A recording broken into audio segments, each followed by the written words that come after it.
जय बद्री केदारनाथ दोस्तों, बहुत बहुत स्वागत है आप लोगों का मेरे एक और YouTube वीडियो पे। तो दोस्तों आज 15 दिसंबर हो चुकी है और क्योंकि इससे पहले सैटरडे और संडे था तो म्यूचुअल फंड पोर्टफोलियो में तो कोई अपडेट नहीं हुआ होगा। फिर भी मैं आपकी जानकारी के लिए म्यूचुअल फंड पोर्टफोलियो की एक झलक आप लोगों को दिखला दूंगा। बाकी पोर्टफोलियो में फ़िलहाल कोई बदलाव नहीं है। जो वीडियो मैंने आपको शनिवार को दिखाया था वैसा ही है पोर्टफोलियो अभी भी।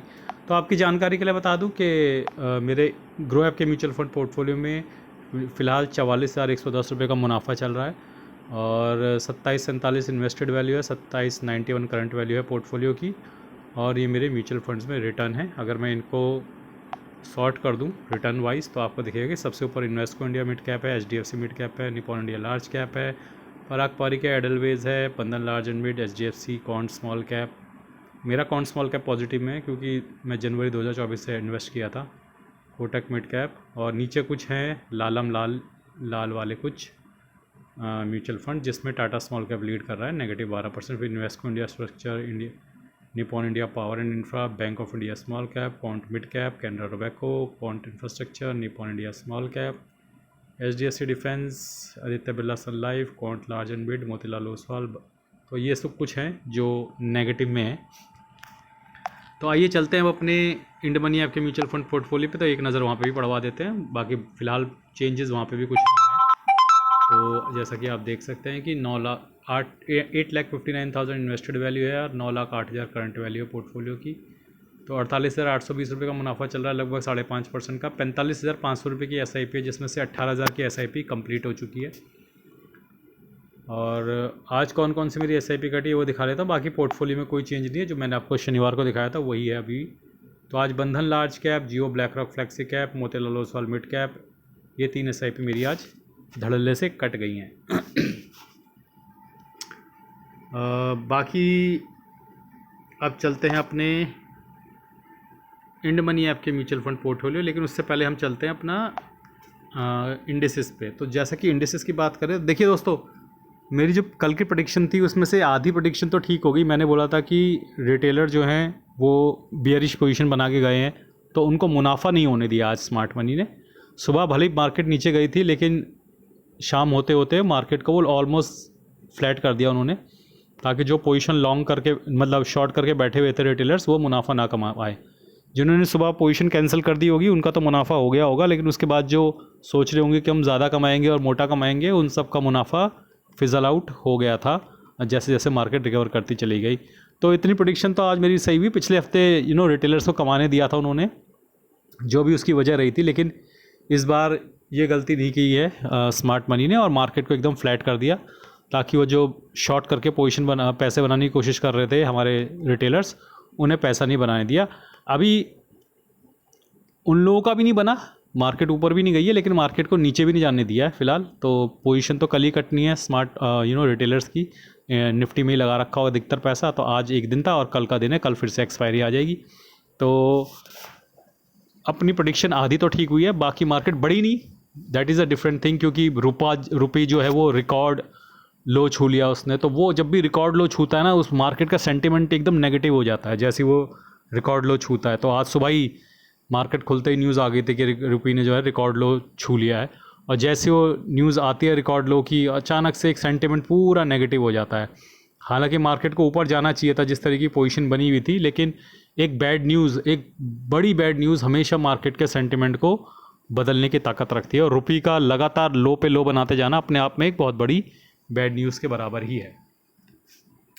तो बाकी जगह क्या एक्शन रहा आप देखते हैं। मिड कैप 50 जो है वो भी फ्लैट सही रहा है, मिड कैप 100 भी फ्लैट सही रहा है, मतलब 0.12% घटा है। मिड कैप 150 0.07% घटा है। तो मिड कैप के mutual fund touch and go हैं, कुछ ऊपर भी जा सकते हैं पॉजिटिव में, कुछ नेगेटिव में नीचे भी जा सकते हैं। अगर आपने इंडेक्स में इन्वेस्ट किया तो भी मोस्ट प्रोबेबली हल्का सा नेगेटिव में आप क्लोज हो सकते हैं, लेकिन अगर आपने एक्टिव म्यूचुअल फंड्स किया तो शायद आप पॉजिटिव में भी आ सकते हैं, क्योंकि फंड मैनेजर ने जो शेयर्स पिक किए हो सकता है वो चल गए हो। निफ्टी स्मॉल कैप ने आज करिश्मा कर दिया, 0.21% की बढ़त के साथ बंद हुआ है। स्मॉल कैप 50 0.12 की बढ़त के साथ, और ब्रॉडर इंडेक्स स्मॉल कैप 250 में 0.36% की बढ़त है। तो स्मॉल कैप आज पॉजिटिव में क्लोज होंगे। तो उम्मीद है कि आज पोर्टफोलियो टच एंड गो हो सकता है, पॉजिटिव में भी क्लोज हो सकता है, नेगेटिव में भी क्लोज हो सकता है, लेकिन जो भी होगा बहुत ज़्यादा नहीं होगा। तो मार्जिनल अप डाउन होगा आज, कोई बहुत ज़्यादा बदलाव नहीं होने वाला आज म्यूचुअल फंड पोर्टफोलियो में। आइए अब चलते हैं अपने अच्छा, मैं एक बहुत इंपॉर्टेंट अपडेट आपको देना भूल गया हूँ। मैंने आज, जैसा कि मैंने आपको बताया भी था संडे को जब मैं लाइव कर रहा था, कि मैंने आईसीआईसीआई एएमसी के आईपीओ में अप्लाई किया है। तो बहुत दिनों बाद मैंने इस आईपीओ में अप्लाई किया है। तो आप देख सकते हैं वेटिंग फॉर अलॉटमेंट लिखा हुआ आ रहा है, ठीक है। और मैंने अपनी वाइफ के अकाउंट से भी अप्लाई किया है और अपने अकाउंट से भी अप्लाई किया है। अपने अकाउंट से तो मुझे कोई उम्मीद नहीं है, क्योंकि 17 साल से जो सूखा है वहाँ पे सूखा ही है। लेकिन मुझे उम्मीद है कि शायद मेरी वाइफ के अकाउंट से लग जाए एक बार फिर से, जैसे पिछली बार एनएसडीएल का लगा था। तो लेट्स होप कि कुछ हो जाए ऐसा इस बार भी। तो फिंगर्स क्रॉस्ड, और देखते हैं कैसा होता है। कल लास्ट डे है आईसीआईसीआई एएमसी का। तो बहुत अच्छा आईपीओ है, इसमें पैसा ज़रूर लगाइएगा। और आई एम श्योर कि 40 50 60 70 80 गुना भरेगा ये, इतना तो इसमें बनेगा ही। तो दोनों अकाउंट से मैंने अप्लाई किया, अपने अकाउंट से भी अपनी वाइफ के अकाउंट से भी। आइए चलते हैं अब अपने शेयर्स के अकाउंट पे, जहाँ पे मैं ईटीएफ वगैरह स्विंग ट्रेडिंग करता हूँ। तो आज जैसे कि आप देख सकते हैं कि ड्यूरिंग द डे जब मार्केट नीचे गया था, तब मैंने कुछ चौके मारे थे उस वक्त। तो आप देख सकते हैं कि डिवोबीज़ ईटीएफ आज मैंने सेल कर दिया है। तो डिवोबीज़ ईटीएफ पिछले 6 महीने से मेरे पोर्टफोलियो में पड़ा था। आज लगभग 300 रुपये के मुनाफे में मैंने इसको रुखसत किया। डिवोबीज़ ईटीएफ, थोड़ा सा मैंने ईटीएफ स्विंग स्ट्रेटेजी में बदलाव किया है। जो लो वॉलेटाइल ईटीएफ्स हैं उनको मैं 3 साढ़े 3 या 3 से 4% के बीच में एग्जिट कर रहा हूँ, और जो हाई वॉलेटाइल हैं उनको मैं 4.5-5% तक का इंतज़ार करूँगा। तो ये छोटा सा चेंज है मेरी स्ट्रेटेजी में। तो आज लगभग 9,000 के करीब रुपए रिलीज़ हो गए हैं, और ज़्यादा मुनाफा नहीं हुआ है इसमें, 300-325 रुपये ही बने हैं। और लेकिन डिवोबीज़ ईटीएफ ने आज थोड़ा बहुत पैसा देकर आज हमने उसको रुखसत किया है। मोतीलाल ओसवाल हेल्थ ईटीएफ में आज मैंने 20 क्वांटिटी बाय की है। फार्मा बीज में 20 क्वांटिटी। शरिया बीज ईटीएफ भी आज हमने 16 क्वांटिटी इसकी रिलीज़ की हैं, और इसमें लगभग 260-70 रुपये का मुनाफा हुआ है। तो 550 रुपये आज कमा लिए हैं। तो अगले हफ्ते के चाय पानी का इंतज़ाम हो गया है, और ईटीएफ से हमें अपने चाय पानी का इंतज़ाम करना है, इससे ज़्यादा कुछ करना भी नहीं है। बाकी रियल्टी ईटीएफ है, उसमें 8 क्वांटिटी बाय करी है। और सीपीएससी ईटीएफ, उसमें भी 8 क्वांटिटी बाय करी है। एफएमसीजी ईटीएफ है, उसमें भी मैंने 3 क्वांटिटी आज बाय करी है। तो आज क्या क्या एक्शन रहा है, तो आप देख सकते हैं कि आज लगभग 151 रुपये का नोशनल गेन हुआ है मुझे। और मोतीलाल ओसवाल हेल्थ में 23 रुपये का नोशनल लॉस हुआ है। निफ्टी क्वालिटी ईटीएफ में 7 रुपये का गेन। रियल्टी ईटीएफ में 5 रुपये का लॉस। डिवोबीज़ में आज मुनाफा बुक कर लिया है 350 रुपये का। शरिया बीज में भी मुनाफा बुक कर लिया है। और L30I ईटीएफ में 8 रुपये का लॉस रहा है। एफएमसीजी ईटीएफ में 21 रुपये का गेन। ई मल्टी एमक्यू ईटीएफ में 1 रुपये का लॉस। लो वोल्टाइल ईटीएफ में 11 रुपये का गेन। स्मॉल कैप ईटीएफ में 59 रुपये का गेन। फार्मा बीज में 36 रुपये का लॉस। इरकॉन में 11 रुपये का लॉस। टॉप 10 एड ईटीएफ में no profit no loss. CPSC ETF में 1 रुपये का लॉस। जीनस पावर में 1 रुपये का गेन। एचडीएफसी कॉल ईटीएफ में 13 रुपये का लॉस। टाटा मोटर्स में 28 रुपये का loss. Mid small cap ETF में 8 रुपये का लॉस। सेंसेक्स ईटीएफ में 5 रुपये का लॉस। इंडसइंड बैंक में 142 रुपये का गेन। तो इस तरीके से आज 151 रुपये का नेट मुनाफा, शुद्ध मुनाफा हुआ है। ओवरऑल आप देख सकते हैं पोजीशन में अब क्या स्थिति में बदलाव आ गया है। डिवोबीज़ तो निकल चुका, शरिया बीज भी मैंने 17 ईटीएफ थे मेरे पास, उसमें 16 बेचे हैं शरिया बीज में, क्योंकि शरिया बीज वाला ईटीएफ है जिसको मैं 3-3.25% पे सेल किया है। तो अभी इसमें मोमेंटम और आ सकता है। तो अभी भी ये मेरे बॉटम 10 के रडार में है। तो मैंने फ़िलहाल इसमें प्रॉफिट बुक कर लिया, लेकिन मैं इसमें एग्ज़िट नहीं किया है।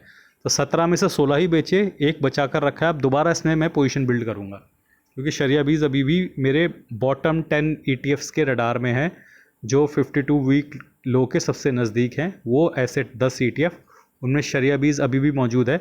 तो 17 में से 16 ईटीएफ बेच दिए, एक ईटीएफ रखा हुआ है। अब दोबारा से एवरेजिंग शुरू करूंगा उसमें, फिर 3-3.5% पे दोबारा बेचेंगे।